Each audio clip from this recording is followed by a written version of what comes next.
যুক্তরাষ্ট্রের নিউ ইয়র্কে তৃতীয়বারের মতো অনুষ্ঠিত হলো আন্তর্জাতিক লালন উৎসব।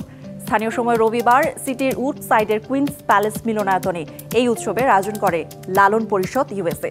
বক্তারা বলেন, লালন ছিলেন একজন মানবতাবাদী সাধক, যিনি ধর্ম, বর্ণ, গোত্র সহ সকল প্রকার জাতিগত বিভেদ থেকে সরে এসে মানবতাকে সর্বাগ্রে স্থান দিয়েছিলেন।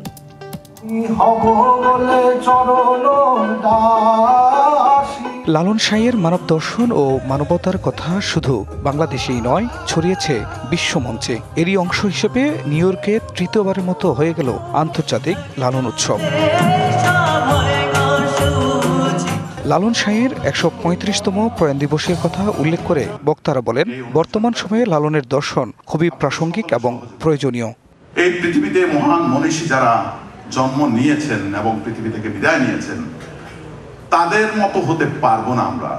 যদি সামান্যতম অনুসরণ করি তাকে, তাহলেও হয়তো এই সুন্দর পৃথিবীটা আরো সুন্দর হয়ে উঠতে পারে। লালন যে একটা দর্শন, এই দর্শন নিয়ে আমরা সারা পৃথিবী বয় করতে চাই। যে বাঙালি যেখানে আছে তারা যেন লালনের দর্শনটা পৃথিবীময় প্রচার করে। শারমিন সিরাজ সোনিয়া ও রেজওয়ানা এলভিসের যৌথ সঞ্চালনায় প্রদীপ প্রজ্বলনের মাধ্যমে উৎসবের উদ্বোধন করেন লালন সাধক শফি মণ্ডল। শূন্যের মধ্যে প্রকৃতির যে বাস, সেটাই লালন।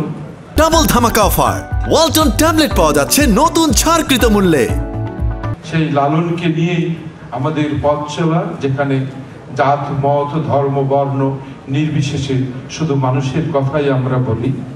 এবারের উৎসবটি প্রয়াত লালন সম্রাজ্ঞী ফরিদা পারভিনকে উৎসর্গ করা হয়। আলোচনা, সম্মাননা প্রদান, একক আর দলীয় নৃত্য, প্রবাস প্রজন্মের পরিবেশনা ছাড়াও ছিল বাংলাদেশ ও উত্তর আমেরিকার শিল্পীদের পরিবেশনা।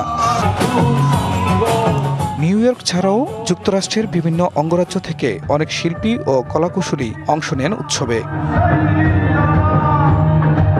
DBC news desk.